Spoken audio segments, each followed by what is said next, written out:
Hello, all you hardcore boxing fans out there. How are you doing? It's Porky here from Porky's Corner, the voice of hardcore boxing. But you already know that, don't you? Because that's why you've tuned in.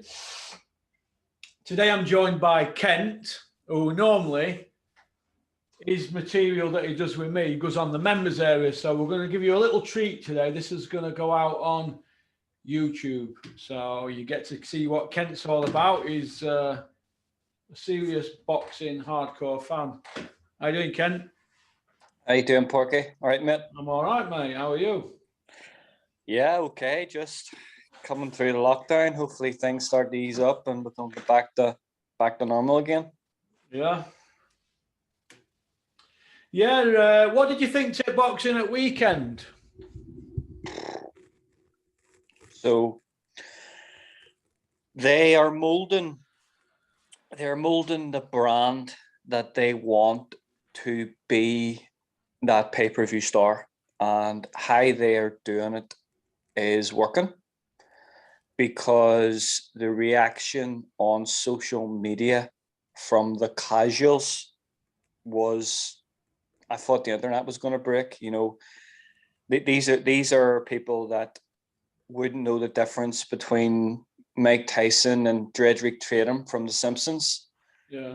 So, you know, they're kind of molding him and they're kind of pushing him into that position that we spoke about. We spoke about this 5 weeks ago, that after his next fight, he would either call out Amir Khan or Kell Brook.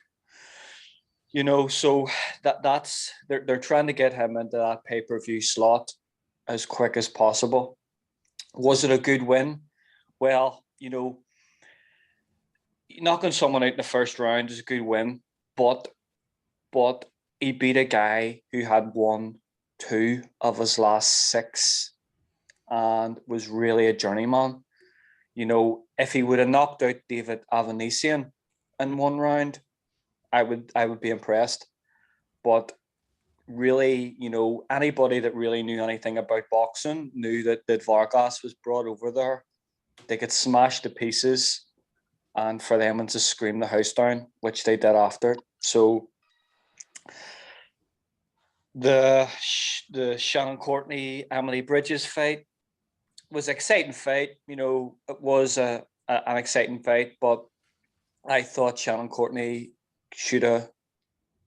I was actually predicting that Shannon would have knocked her out on under 4 rounds, because the stuff that I'd seen before of Bridges, she looked terrible. You know, the 2 girls, you know, there was only 2 winning records between them that they've fought opposition wise, and the 2 of them weren't ranked in the WBA, you know, top 15 rankings before that fight. So I don't know how or who got them that, but it was an exciting fight.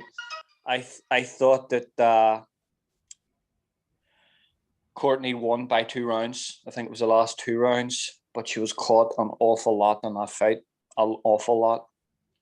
I thought Savannah is just a monster at that weight. She is an absolute beast. She just carries so much power. I remember watching her on a Mick Hennessy show, I think, when she turned pro. And I think it was before she was with Peter. She was okay, and I didn't really buy into her an awful lot, but this last 6 months, you can see the reputation and the work that her and Peter have been doing. And she's scary, and she's clinical. She's actually clinical. She's cold-blooded. She's got freakish power, you know. Freakish. You can see it, Russell. Even without boxing, you can see she's very broad-shouldered, very strong aesthetically, very long. You know what she reminds me of? She's like a female Tommy Hearns. Yeah. You know, she's big, long arms. She's long legs. She generates so much power. It seems to be that with those long fighters, that the longer the punch is traveling, it's just generating more velocity and power. And I can't see anybody wanting to fight Savannah. She's just so. You see a lot of the girls, Russell. You know, a lot of the female fights that even at championship level, there isn't really knockdowns or knockouts or that type of power. She's got it. She's the only one doing it. Yeah. I thought the other fight was spoken three. Hedges, the young lad Hedges. I think he's coming on an awful lot. You can see the difference in working with Mark Tibbs, his setup, shot selection, his range. He's going to mature into a good fighter. He's only very young. He's got a massive big frame. He's like a Callum Smith type shape. Oh, you know, John Edges. Yeah. I don't rate him, mate. I think he's pony. But I wish him well, but I don't rate him. I think he's looking better off his last fight. You know, he didn't fight as a senior, but I think the improvement, because he got slaughtered and you know, I think it was a wee bit too young for him. The last fight he wasn't kind of mature enough, but I think he's improved from his last fight. I think that he needed a few more years in amateur. No man strength on him. He's got the body of a 13-year-old little boy. That's what I think, mate. There were more meat on me when I was 13 than there is him. I just don't think he's developed. I don't even think he's got a late teenager's physique. So he could be 10 years before he gets his man strength. He could, honestly. I think technically he sets his shots up well, but physically he looks very soft. You know, soft. He just hasn't, as you say, matured. Like a Boy Scout, matured mate. Yet. Like a Cub Scout. But they're going to have to give that lad time to mature. But you know the way matchroom work, they don't give their fighters any time whatsoever. Not whatsoever. No. You know, after 5 fights, you know, if he's not knocking people out or stopping people, I can't see them. I can't see them kind of. 2 seconds. 2 seconds. Hello.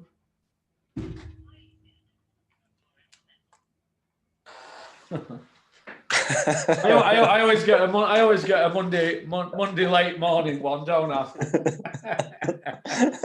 I can't help the sense they are devoted.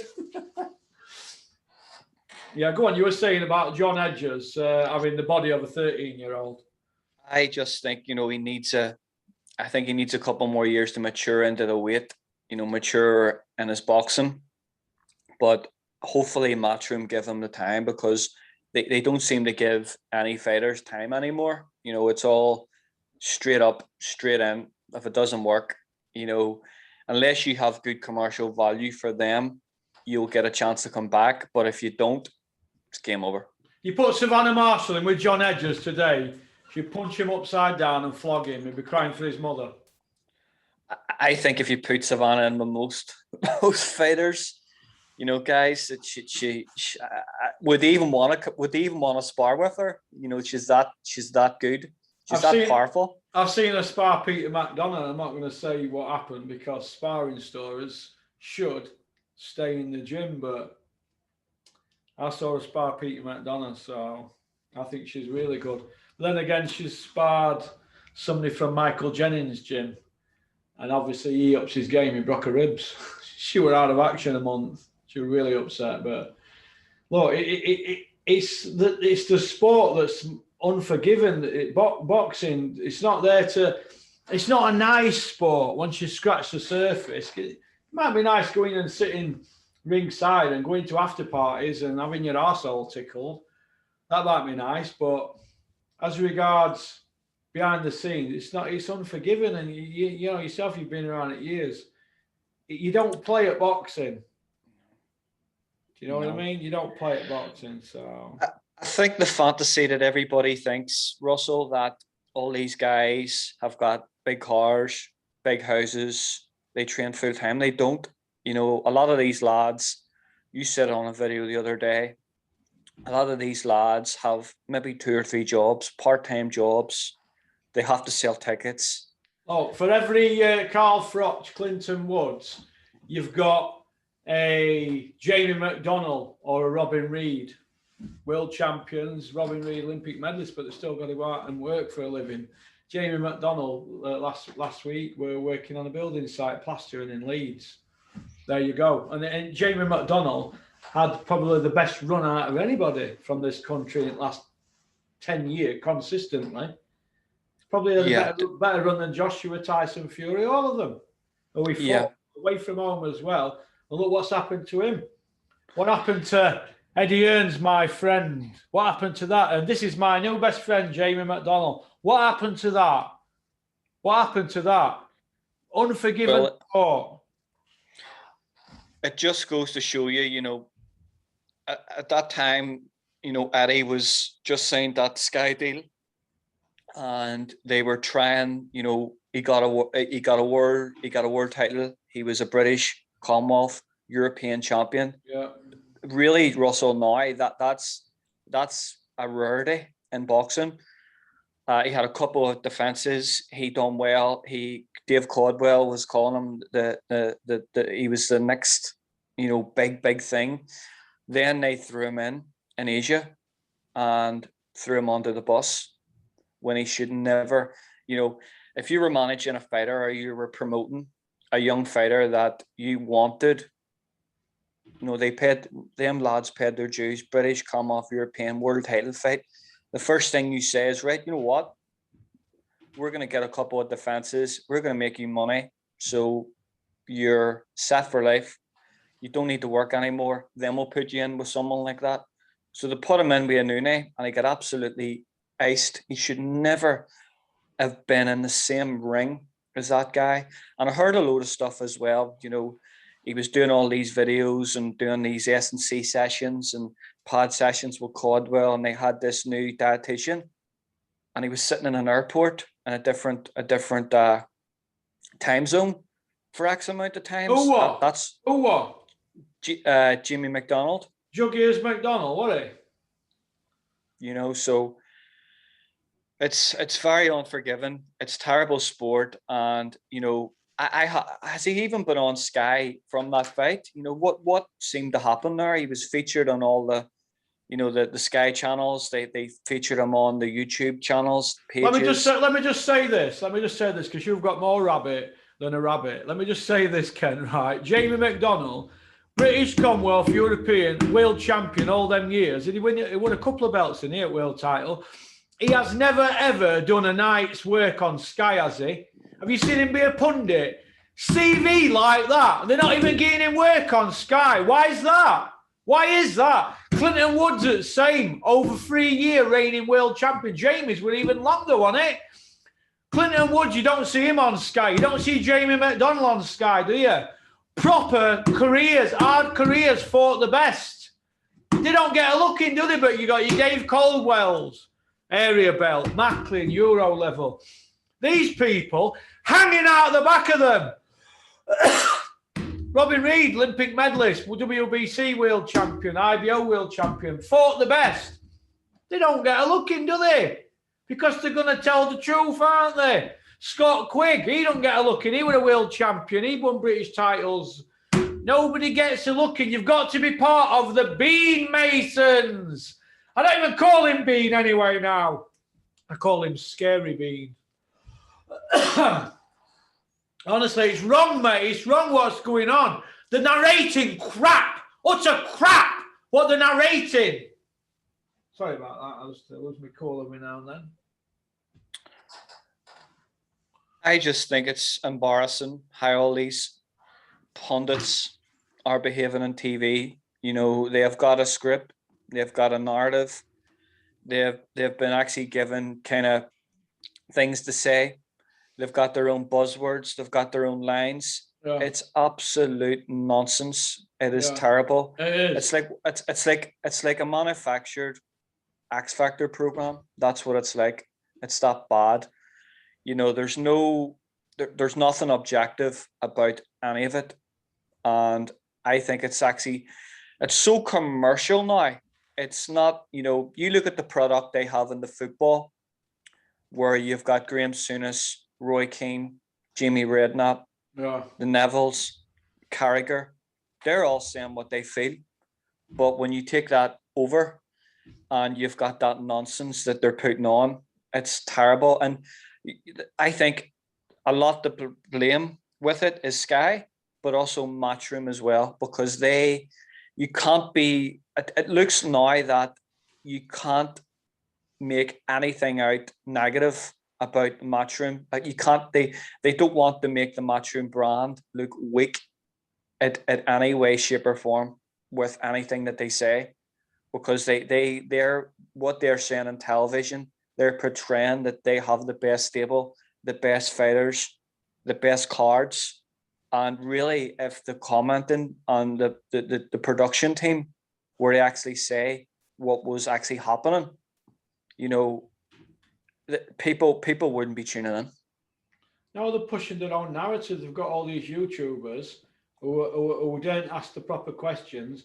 The media, the old school media, Gareth A. Davis, Bunce, Ron Lewis, none of them are saying and asking what they talk about with the mates in pub in confidence. This is how I look at it, right? If you're going to talk in confidence with your pals in a pub about what you're not happy with, and then go on social media and say total opposite, as far as I'm concerned, you're a shithouse. You're a shithouse.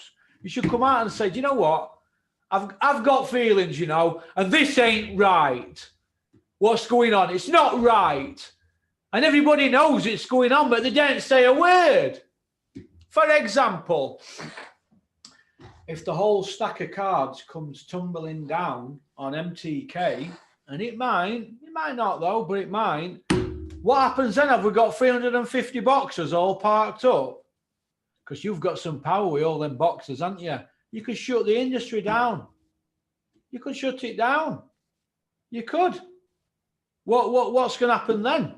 What are the board going to do then? So does that mean the board, every time MTK want an eliminator or want a mandatory or want somebody sanctioning for a fight that they shouldn't really, if somebody's coming off a loss, can you just put him in for that belt? Oh, he's coming off a loss. Yeah, but, you know, we're MTK. Is a lot of that going to be going on because they've got too much power? Who's asking these questions? Like I've just said to you, if the whole stack of cards comes tumbling down, are all these fighters going to be allowed to fight? Will they be allowed to fight? We don't know, do we? We don't know. But boxing's going through some big changes at the moment, and I think that it's for the worse. That's what I think. I don't know. What do you think, Ken? Yeah, we have got all these, you know, YouTube bouts. We've got all these exhibition bouts. We have got all these intercontinental titles, WBO Europeans. We have got matchmaking has been the worst it's been since I probably started watching boxing. We have got scripts. We have got tables going up in the air. We have got pay-per-view bouts and cards with people like Eric Molina, a drug cheat, taking dives. We have got, you know, fighters out there who have got maybe 2 or 3 jobs. We have got guys out there who have to go and pay for their own brain scans. We have got really bad refereeing decisions. We have got really bad judging decisions. And we have got fighters failing drug tests every other week. It's okay now. Just serve your ban and come back.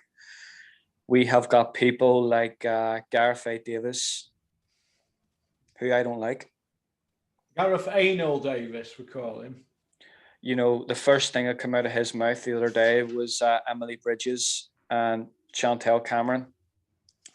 So we've got comebacks. We've got people retiring every other week. We've got Conor Benn. We've got Conor Benn jumping in ring shouting, "I'm pay-per-view! I'm pay-per-view!" Did you see that? Oh my God! He not beat anybody yet. He hasn't beat anybody in the British top 10 rankings. So I don't know why he's calling pay-per-view. See, if he wants it to be pay-per-view, why doesn't he call out Lewis Crockhard from Belfast? Why don't he call out David Avenetian or Chris Jenkins? Yeah. Yeah, he hasn't fought anybody at that standard. No. So all them things that I'm saying there, Russell, we've got these guys jumping in now, all these boxing pundits on platforms that don't come from a boxing background, don't know anything about boxing, and are just hijacking the sport. And that's how I see boxing right now. And another thing as well, you know, if you don't have Twitter followers or you don't have a social media following, forget about it. Yeah. Forget about it. You know, you'll not be featured. So, and as well, you know, the whole training thing, all these YouTube trainers, all these, you know, analysts of fights, and this happened and that happened and this, and I'm doing this for my, so what? So what?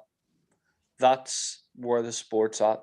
It's commercially, it's like boxing now seems to be kind of going the way WWF, WWE is. It's just scriptured and manufactured. That's what it looks like. Well, let's come out with some positive things about boxing at the moment. We don't want to talk negative. We want to go for positive, just to keep the trolls happy. All you trolls pretending to be double agents on fake accounts. Right, say something positive, Ken. Go on. Something positive. Something positive about boxing is it gets people off the streets. It gives kids direction. It gives kids focus. It gives people focus for physical, mental well-being. Yeah. It changes people's lives at that professional level where there's guys there that can go and change your life that they'll not. They could buy a house. They could have a future for their kids. They can come out of it safe. People can open gyms and create business opportunities that way.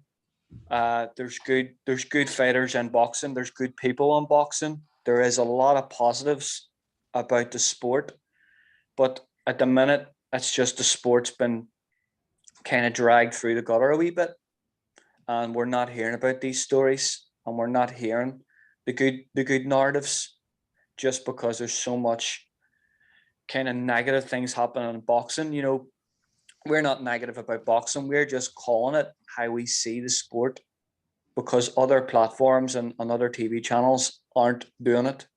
So they aren't, you know, boxing's a great advocate for discipline and structure and well-being. A lot of that stuff isn't spoke about. You know, we're not talking negative, but you don't hear the other channels and the other platforms. They're not talking about the benefits either of boxing. We're just talking about what's highlighting what's actually going on, and we don't like it because we love the sport. Let me just read you something here what somebody sent me. Ashley Theopane, right, has just put this out. What currently active Brit has a better resume than Amir Khan? He's fought Devon Alexander, Luis Collazo, Saul Alvarez, Marcus Maidana, Terence Crawford, Kotelnik, Garcia, Judah, Lamont Peterson, Julio Diaz, Chris Algieri, Paulie Malignaggi, Marco Antonio Barrera. Somebody has replied and put Dylan White not only has a better resume, but also has won a great proportion of those fights. That's what's wrong with boxing. That somebody comes out like Ashley Theopane and tells the truth. I know what angle he's working at. He's trying to have a pop at Conor Benn to put his son in the mix, isn't he? And you've got a gimp coming out. I mean, this is Steve Wellington. Are you watching? Alex Reynolds, that's my belly of the week, saying Dylan White's CV is better than Khan's. This is what's wrong with the sport of boxing at the moment, mate. These casuals don't understand what's going on, mate.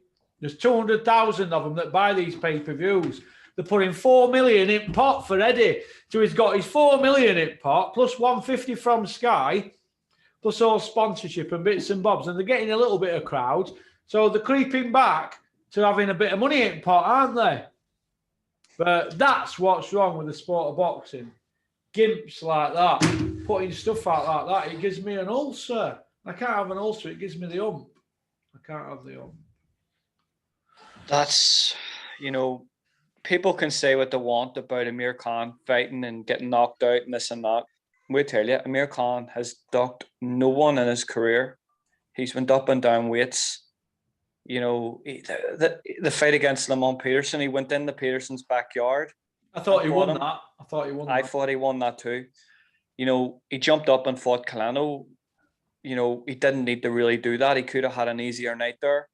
He's had fantastic, you know, he's had fantastic wars. You know, the Maidana fight was just an insane fight. And when was the last time you seen a British fighter go over to America and put on a performance like that, an exciting performance? I can't say anything bad about Amir Khan's resume. You know, he's kind of retired. He's in part-time retirement now. So he is. So he's coming to the end of his career. But you mentioned them names there, you know, not forgetting his amateur credentials. You know, he went and fought silver medalist in the Olympics, got beat by one of the greatest amateurs of their time in Mario Kindelan. So, you know, you can't even put the resumes of Dillian White and Amir Khan in the same bracket. Firstly, Dillian White's a drug cheat, and Amir Khan has went through his whole career without anything like that. So, okay, trained in the wild card gym, and he trained under Alex Ariza, but strength and conditioner, but there was nothing ever like that. But you know, Dillian White, you know, they're talking, you know, this and that. You know, Dillian White's calling out this, calling out that. Well, fight them. Never mind calling people out. Fight them. You know, this smoke screen that they're trying to call out Deontay Wilder. Why would Deontay Wilder want to fight Dillian White for less money? Let me just say this. Let me just say this to you, right? Let me just say this to you, because you're the dripping top, you, Mark, too. You just go on and on and on and on. Why aren't you saying in, kid? Let me just say this to you. Do you remember April 2017, where Sky flew Deontay Wilder over business class, paid him to be a pundit all week, and then said, the winner of this fight between Joshua Vladimir fights Deontay Wilder next? Do you remember that? Yep. And that's when we had the 18-month every day for 18 months for Wilder Joshua. Do you remember? Yep. And Tyson Fury stepped in and fought him, didn't he? Right. Well, Joshua had no intention of fighting him, and Eddie Hearn had no intention of putting him in, but they kept themselves in mix while they were knocking stiffs over, didn't they? And selected opponents, you know, hand-picked opponents. Well, that's 4 years ago this week. So we've just had 10.5 months of Fury Joshua as a done deal. Are we going down the same route as the Wilder Joshua one, where every now and then Joshua picks the man of the moment to fight, but don't fight him? Is that where we're heading? It's, you know, there was meant to be an announcement today about it. You know, it was meant to be agreed at the weekend. There was all this talk. So, you know, I'm just sick of talking about it now. I'm just sick of talking. It was meant to be announced 10 months ago. They announced it 10 months ago that the fight had been made, 2-fight deal. I'm sick of hearing it, because you know why, Russell? I'm not a casual, and I know what's going on. So it doesn't even appeal to me even thinking about it. It doesn't even appeal to me. It's a waste of time. Yeah, I know. It's not good, is it? Okay, then we'll finish off on what do you think is going to be next for Frank Warren? Because looking at it from the outset, he's in a bit of a tight spot at the moment, isn't he, old brick top? What do you think? Yeah, he is. There's no doubt about it. It's kind of Eddie, you know, forcing his hand, forcing him to make fights that he doesn't really want to make. You know, really, realistically, Russell, you know, the Dawa and Joe Joyce fight, he never wanted to make that. He never wanted to make that. You could see that Dawa was nowhere near ready for it. Even before the fight, he wasn't ready for it. And subsequently, now that he's coming off a really bad injury, he's had to change camps. It's going to take another 18 months to get him even back anywhere near that position. that's going to cost Emmons even more money. What about Yard? Well, you know, he lost at British Commonwealth level. Yeah. You know, that's a disaster, absolute disaster. You know, that's two fights out of 3 he's lost. He's not going to be a pay-per-view star off that now. You've got, you know, Carl Frampton's retired. The very fact that he didn't even pay to have Carl Frampton and Herring on one of his cards shows that they're kind of pinching and they're being very careful. You've got the fights that we've been showing this last couple of months on BT have been dire. You know, we've got fighters on there who haven't even won a fight. Chief support. We have got fighters there who are going to be really good, but it's going to be 2 and 3 year away. You know, you've got the likes of Kevin Ajako, you've got, you know, David Allade. You've all these fighters coming through, but they're not there now. It's going to take another 2 or 3 years for them to have the profile to even think about fighting for a world title or being pay-per-view. Edwards next month is in a really tough fight. You know, that, you know, I can't see him winning that fight. So the pressure is really on Frank Warren, and he's got a good young stable there, but a good young stable is going to take 2 or 3 years. We don't know what the deal is with the Joe Joyce deal. You know, no one seems to be crying out for him to fight for a WBO. They're talking about some crap. Did you see the guy come out from the WBO, the main man, explaining about the cutoff point for the Joshua Usyk scenario? What do you think is going to happen with that? Well, the very fact, Russell, that guy come on and was honest. Yeah. Somebody from a governing body being honest for one is crazy. But he said that last week about the cutoff, but now Sam Jones is talking nonsense about Joe Joyce being in a cage against Francis Ngannou. Sam Jones is just crap. He's a car salesman. He just starts to get money out of the job. That's all it is. That's all it is. Just wants to get money out of the job and get out of the game. Because once Joe Joyce is gone, what's he going to be doing in boxing? Absolute crap. You know, he's in a position to fight for the heavyweight title of the heavyweight championship of the world, and they're talking about putting him in the cage against. I'll tell you what's happened, shall I? He's had step aside money, hasn't he? Usyk, right? Somebody's then whispering in Sam Jones' ear, look, you ain't got to push for this Joyce fight with Usyk because he's had step aside. Stay quiet, keep your powder dry, and we'll look after you down the line with you other fighters. But once you agree to that, you're then in Hearn's pocket. Do you understand? That because they're all manipulating the rules. Go and look on the website, the WBO rules, right? If Frank Warren didn't have a piece of Tyson Fury or any involvement in the fight, and he had one fight left with Joyce, he would be beating that door down with the WBO for that fight. You know that, don't you? Yeah. But they've all had to rein it in because they all want to get to the Joshua Fury money. But it's having a knock-on effect in the heavyweight division. It's at a standstill. It's at a standstill because they're all manipulating it. I've just said the other day there's about 17 permutations that could end up in court. Why this fight ain't happening? We don't need to reel them off. Everybody knows. Everybody's looking after themselves. Well, like I said, if you've got an hotel and you've got a fancy hotel and you've got a big, massive 3-star Michelin kitchen and a top chef, you don't want another 16 chefs in there with that chef, do you? There can only be one man in the kitchen who calls the shots. This is why Don King could put all the fights on, because he were controlling it. Now everybody thinks that an OG. Everybody wants to be a roadman killer when they're not.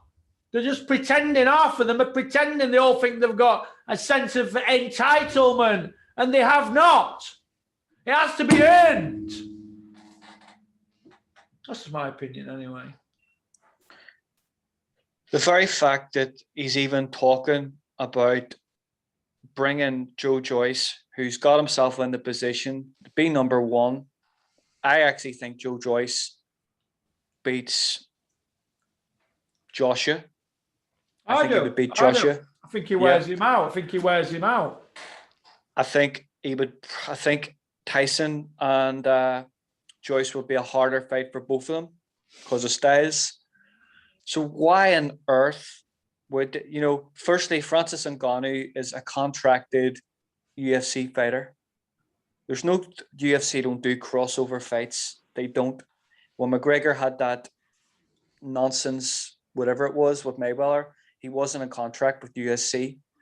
So all this nonsense and, talk about a fight in a cage and all, that just shows who Sam Jones and where he is at. He should be on talking about screaming the house down about getting his fighter that title shot that he deserves. He's British, Commonwealth, European title. He's fought everybody coming up. That's what's wrong with boxing at the minute. All these managers. I remember the day a manager had no affiliation, no strings with any promoter. Why? Because they were there to squeeze every single penny and opportunity out of the promoter. Now it just seems to be they're all buddies, jobs and money for the boys. Yeah, that's what they're doing, and it's not really at the best interest of the fighter. No. Hey, what do you reckon to this?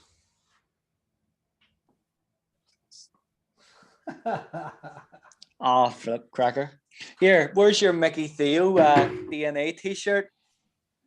Are you getting them made yet? I've just been up to see somebody in Sheffield, and I forgot to mention it. But if Mickey wants to start doing Mickey Theo merchandise, K Official in Malpaz in Cheshire, that's the company to get all your t-shirts and hoodies from and stuff like that. That's a top company. I'm sure Paul and Emma will look after you. But I'll get Mickey on this week at some point. I like to. I had him on for 2 weeks, mate. Well, I like to get him on at least once every week. But I haven't put him on for 2 weeks, and then I put him on, and then people are going, "Porky, not Mickey Theo again." No, as long as you get your 20 videos a month, anything else is a bonus. So don't watch it if you don't want to. Nobody's forcing people, are they? On a Sunday years ago, I used to go to my mate's house when I was about 14, 13. And every tea time, they'd have songs of praise on in their house. And I'd think, geez, songs of praise, man. Having to sit round and sit next to him on set while they've got this on. So I thought, when I'm older and I get my own house, I'm going to watch what I want if it's my house. So if you don't want to watch something that you don't like, don't watch. It's like I don't watch golf. I don't watch golf or horse racing or rugby. I don't watch that, right? I don't watch it. Or Gaelic football. I watch football, boxing, snooker. I don't watch anything else. Because if you don't like it, you don't watch it, do you? But I get the same comments of people. Oh, never watching it again, then they're back a week later. And you know who these people are. And it's the same old new accounts. And I just sit and laugh because they're doing my job for me. Do you know what I mean? They're doing it for me, but they can't see it, can they? So we'll just not tell them, shall we? But we have now, haven't we, on here? But no, the point I want to make is if I want to have Mickey Theo on my channel, I'll have him on. He's been a good pal to me. He's a decent fella. Look, John Fury's offered any man out over 50, right? Mick said, yeah, I'll fight you. And John's gone quiet. John needs to come back and say, look, we don't want to fight you. Instead of all this, we put an offer out for you to come up tomorrow morning in Manchester. Look, don't work like that, does it? Mick could have put one out. You'll be here in Essex tomorrow. Don't work like that, does it? Not for the agreement that they had.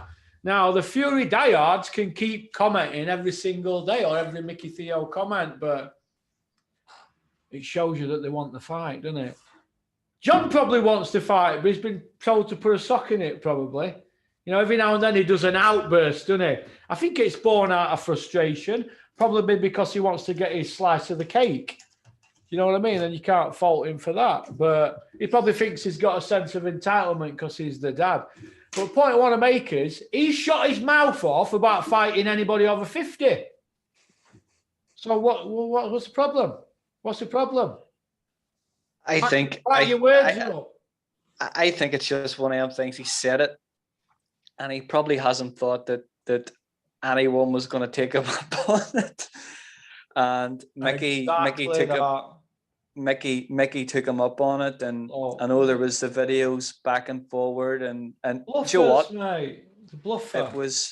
It was so entertaining. Like, I was actually so excited about, like, I was sending all these videos to all my mates, and they were all excited. And here's me, that we're actually going to get a good, entertaining. It would have been like back in the day when they had the unlicensed fights. You know, it would have been something like that there. And as it went on and on and on, there was always something in the mix. I think personally, it's probably the BT thing. I think he's probably, if he does this, he would probably be afraid of getting sacked from BT or something like that. But I find John hilarious. I find him entertaining. Well, he says he gets a bit carried away. I know he said something rude about you. But that's how I knew. That's how I got into the channel, with him saying that, because I didn't know about the channel. And I typed in Porky right away, and I've been a Porky fan ever since. Great channel. And I actually like Mickey. I think Mickey's Mickey. You know, he's not a diehard boxing fan. He doesn't let on he is. He's a good story. He's a good character. You know, he's a good character. I could listen to him all day. I don't mind him. I like him. He's done me no harm. So no, that's it.